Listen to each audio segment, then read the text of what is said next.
বিষাক্ত Russell viper গাছের ডগায় কেন বেশি থাকে? আপনি হয়তো শুনে থাকবেন রাসেল ভাইপারের এক কামড়েই যে কোনো মানুষের মৃত্যু ঘটতে পারে, কিন্তু আপনি কি জানেন এই রাসেল ভাইপার কিভাবে বাংলাদেশ এবং ভারতে হঠাৎ করেই ঢুকে পড়লো, আর কেনই বা এই সাপ এতটা ভয়ঙ্কর? আজ আপনাদেরকে এই রাসেল ভাইপার সম্পর্কে এমন এমন তথ্য জানাবো যেগুলো জেনে রাখা অত্যন্ত গুরুত্বপূর্ণ। সবচেয়ে অবাক করার বিষয় হলো অন্যান্য সাপ ডিম থেকে বাচ্চা প্রদান করলেও রাসেল ভাইপার এমন একটি সাপ যেটি ডিম থেকে নয় বরং সরাসরি বাচ্চা জন্ম দেয়। অনেকের মনেই প্রশ্ন জাগে সাপের তো পা নেই, তাহলে সাপ কিভাবে তার গর্ত তৈরি করে এবং হাঁটাচলা করে? কারণ আমরা বেশিরভাগ সময় সাপকে গর্ত থেকে বের হয়ে হাঁটতে দেখি, তাই আমরা অনেক সময় মনে করি সাপ হয়তো নিজের গর্ত নিজেই তৈরি করে। সত্যি বলতে সাপ কখনো নিজের গর্ত নিজে তৈরি করতে পারে না। মূলত সাপ ইঁদুর তাড়া করতে করতে ইঁদুরের গর্ত পর্যন্ত পৌঁছে যায়, আর এরপর সাপ ইঁদুরটিকে খেয়ে ফেলে। তাই বুঝতেই পারছেন সাপ যেহেতু গর্তের মালিককে খেয়ে ফেলেছে, তাই গর্তকে তো আর খালি ফেলে রাখা যায় না। আর এভাবেই সাপ এক ঢিলে দুই পাখি মারে। আচ্ছা, সাপ কি শুনতে পায়? কারণ এদের তো কান নেই। এটা শুনে আপনি হয়তো নিশ্চয়ই ভাবছেন যদি সাপ শুনতেই না পায় তাহলে শব্দ শুনে তারা কিভাবে এমন রিয়াক্ট করে। তো চলুন এবারে এর রহস্য উন্মোচন করা যাক। আসলে সাপের চোয়ালে এক বিশেষ প্রকারের হাড় থাকে যেটাকে কোয়াডেক কোড বলা হয়ে থাকে। হ্যাঁ, সাপ এই হাড় দিয়ে যে কোনো শব্দকে অনুভব করতে পারে। বলা যায় এই হাড় কানের বিকল্প হিসেবে কাজ করে। সাপ তার মুখে সেই হাড় দিয়ে সামনের যে কোনো কিছুর অবস্থান বুঝতে পারে। তারপর সাপ তার জিহ্বার সাহায্যে শত্রু নাকি শিকারী সেটা ডিটেক্ট করতে পারে।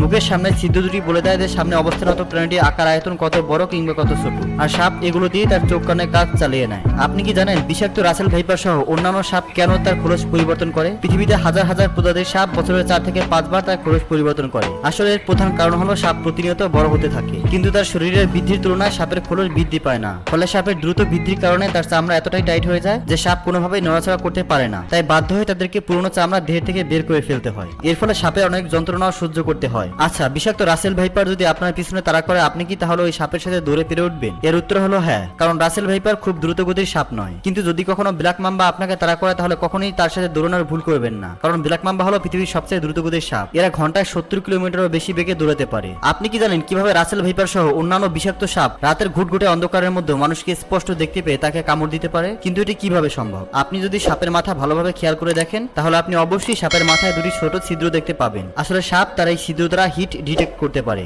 অর্থাৎ সাপ দূর থেকে কোনো প্রাণীর শরীরের তাপমাত্রা অনুভব করে সেই প্রাণীর আকার আয়তন এবং সবকিছু খুব সহজেই বুঝতে পারে। হ্যাঁ, ইঁদুরকেও সাপ একইভাবে আক্রমণ করে। আপনি কি জানেন রাসেল ভাইপার কিভাবে বাচ্চা জন্ম দেয়? অন্যান্য সাপ ডিম থেকে বাচ্চা জন্ম দিলেও রাসেল ভাইপার এমন একটি সাপ যারা সরাসরি বাচ্চা প্রসব করে। আপনি কি জানেন পৃথিবীতে এমন একটি প্রজাতির সাপ রয়েছে যারা আকাশে উঠতে পারে? আর এই সাপ যদি উড়ে এসে আপনার মাথার উপরে এসে পড়ে তাহলে ভয় পাবেন না, কারণ এই সাপ উঠতে পারলেও এই সাপ বিষাক্ত নয়। বিষাক্ত রাসেল ভাইপার নিয়ে সোশ্যাল মিডিয়াতে তোলপাড় বয়ে যাচ্ছে। তবে একটি কথা জেনে রাখা ভালো, রাসেল ভাইপারে কিন্তু অ্যান্টিভেনম বাংলাদেশেই রয়েছে। বিশেষজ্ঞরা বলছেন রাসেল ভাইপারের অ্যান্টিভেনম বাংলাদেশের প্রত্যেকটি জেলা সদর হাসপাতালে পাঠিয়ে দেওয়া হয়েছে। রাসেল ভাইপারকে নিয়ে কোনো ভয় পাওয়ার কিছু নাই।